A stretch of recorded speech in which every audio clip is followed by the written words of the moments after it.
Oke, saat ini kita akan membacakan beberapa pertanyaan yang sering dilontarkan oleh masyarakat pada umumnya.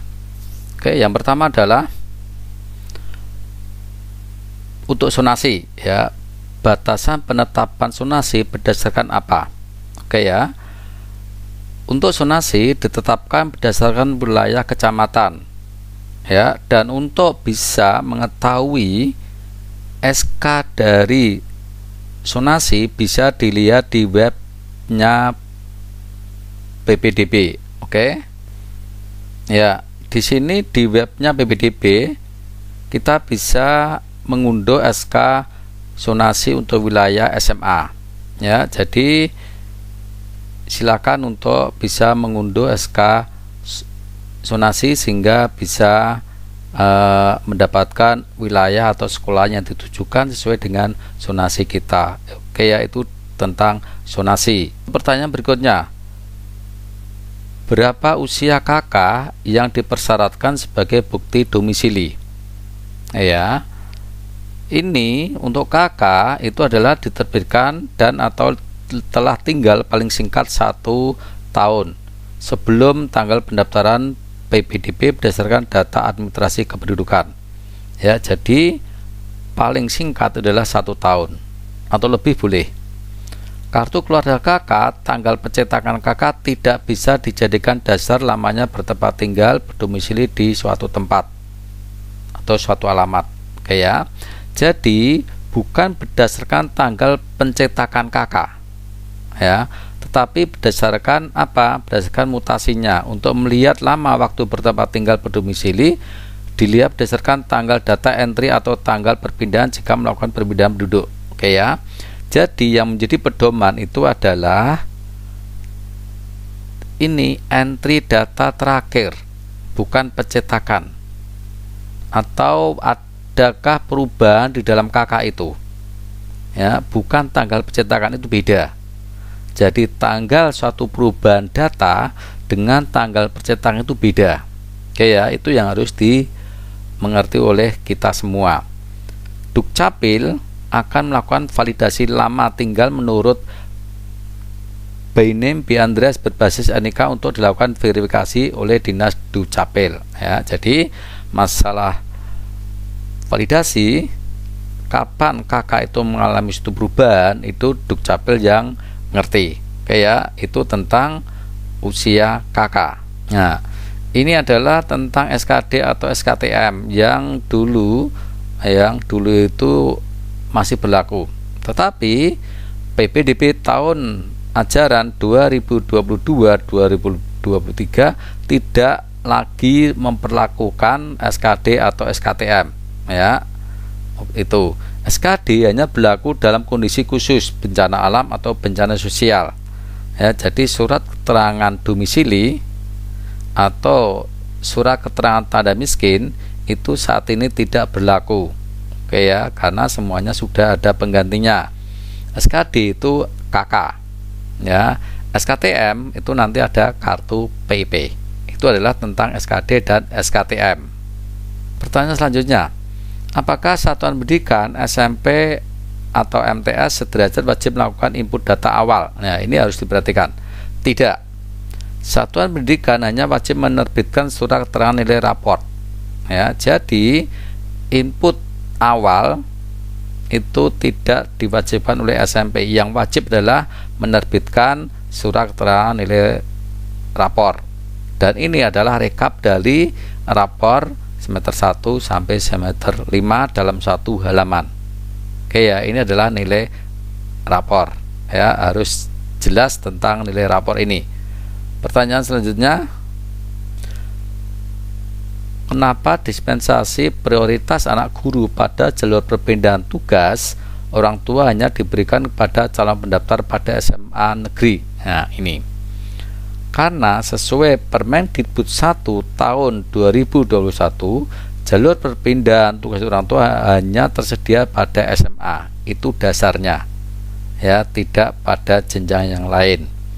Maka surat perpindahan orang tua itu hanya berlaku untuk SMA negeri. Itu alasannya adalah Permendikbud 1 tahun 2021. Oke. Ya, ini yang kadang-kadang sering menjadi pertanyaan masyarakat juga tentang kejuaraan. Apa yang dimaksud dengan kejuaraan berjenjang dan apa saja termasuk di dalamnya? Nah, kejuaraan berjenjang.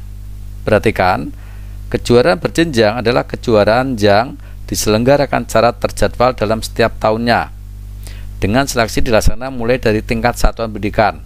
Oke ya. Jadi berjenjang mulai dari sekolahan, berkelanjutan dan mempersyaratkan keikutsertaan peserta berdasarkan prestasi pada setiap jenjang di bawahnya. Jadi naik. Ya, kejuaraan berjenjang ini mendapatkan dukungan pembiayaan dari pemerintah. Nah, biasanya kejuaraan berjenjang itu yang mengadakan adalah dinas. Ya, dinas mengadakan lomba atau pertandingan apa itu dari SD naik, kalau itu SD ya, atau sekolahan naik ke tingkat kecamatan mungkin ya, atau kota ya. Jadi dia berjenjang naik terus. Jenis kejuaraan berjenjang tercantum dalam jurnis dan aplikasi PPDB. Oke. Jadi nanti ada syarat-syarat atau ada urean-urean atau ada jenis-jenis lomba yang itu semua di dalam aplikasi ada. Nanti tinggal milih. Kalau lebih dari satu kejuaraan, maka bisa memilih satu yang paling tinggi poinnya. Ya, itu adalah tentang kejuaraan berjenjang. Selanjutnya adalah apa yang dimaksud dengan kejuaraan tidak berjenjang dan apa persyaratannya. Nah, kalau tadi berjenjang, sekarang tidak berjenjang. Kejuaraan tidak berjenjang merupakan kejuaraan lomba, invitasi, sayembara selain tersebut pada kejuaraan berjenjang yang diselenggarakan oleh instansi, lembaga pemerintah, perguruan tinggi, induk olahraga, dan instansi lembaga lain sesuai kewenangannya. Oke ya, jadi kalau ini seleksinya tidak mulai dari bawah, ya, tidak mulai dari bawah. Oke ya, itu bedanya berjenjang. Ya, jadi kalau berjenjang tadi mulai dari bawah seleksinya, ya, dari tingkat satu pendidikan naik ke kecamatan atau ke dinas, naik ke tingkat provinsi atau apa gitu ya, itu namanya berjenjang.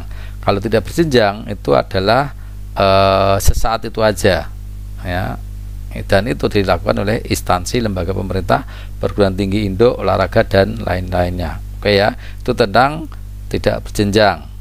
Selanjutnya adalah apa tujuan diselenggarakannya kelas khusus olahraga. Oke ya, jadi ini ada kelas khusus olahraga dan tidak semua sekolah juga mengadakan kelas khusus olahraga.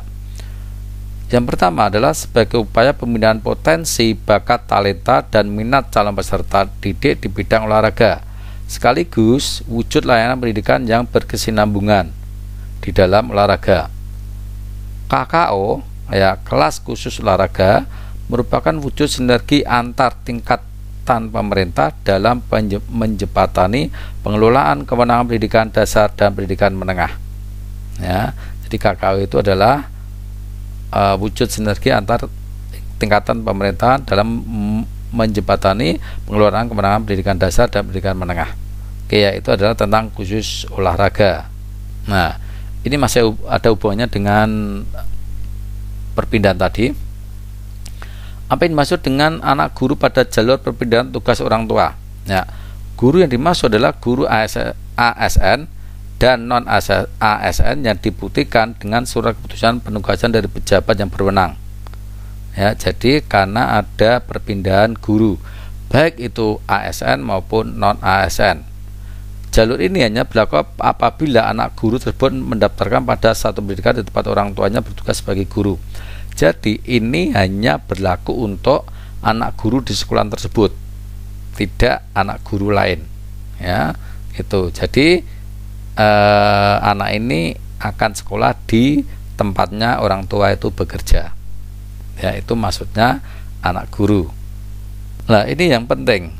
Ya, mapel apa aja yang ada di dalam, ya, yang ikut di dalam, yang dimasukkan di dalam aplikasi. Mapel apa saja yang dipersyaratkan dalam PPDB dan aspek kompetensinya. Nah, yang harus diperhatikan adalah mapel IPA, matematika, bahasa Inggris, dan bahasa Indonesia. Nah, itu mapelnya. aspek kompetensinya, pengetahuan dan keterampilan pada masing-masing semester yang telah tertuang dalam dokumen rapor peserta didik. Ya, jadi kompetensi pengetahuan dan kompetensi keterampilan dari mapel-mapel ini, mapel IPA, matematika, bahasa Inggris dan bahasa Indonesia. Oke ya. Dan itu terdiri dari raport semester 1 sampai semester 5. Itu tentang nilai raport. Sekarang tentang KKO lagi.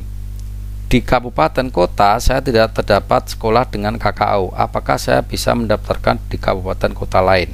Ya, secara prinsip diperbolehkan karena KKO tidak dibatasi dengan zonasi dan seleksi akan dilakukan oleh satuan pendidikan penyelenggara KKO sesuai bidang olahraga yang ditetapkan sebagai unggulan. Namun demikian, kiranya perlu dipertimbangkan terkait dengan pembiayaan karena bila dari luar kabupaten atau kota tentu akan menambah biaya untuk tempat tinggal, kos dan lain-lain kebutuhan penyertaannya. Ya, jadi pada dasarnya KKO itu tidak dibatasi dengan zonasi karena boleh jadi tidak setiap kota itu ada. Kalaupun mau mendaftar harus dipertimbangkan tentang biaya hidupnya. Oke ya, itu tentang KKO. Selanjutnya adalah apa tujuan diselenggarakannya pendidikan inklusi? Sebagai bentuk layanan pendidikan yang setara dan berkeadilan, maka anak berkebutuhan khusus berhak untuk memperoleh layanan pendidikan di satuan pendidikan umum melalui layanan inklusi sesuai kesiapan dan kemampuan sekolah. Ya, jadi ada beberapa sekolahan yang harus menerima anak-anak berkebutuhan khusus dengan pendidikan secara umum. Itu adalah untuk pendidikan inklusi. Oke, selanjutnya sekarang ini, inklusi ditetapkan pada satuan pendidikan apa dan jenis ketunaan apa saja yang bisa dilayani. Jadi berkebutuhan khusus ada beberapa yang harus diperhatikan.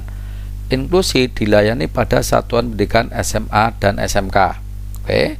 Pada dasarnya semua SMA dan SMK negeri bisa melayani pendidikan inklusi bergantung pada kesiapan semua aspek pada setiap satuan pendidikan yang bersangkutan.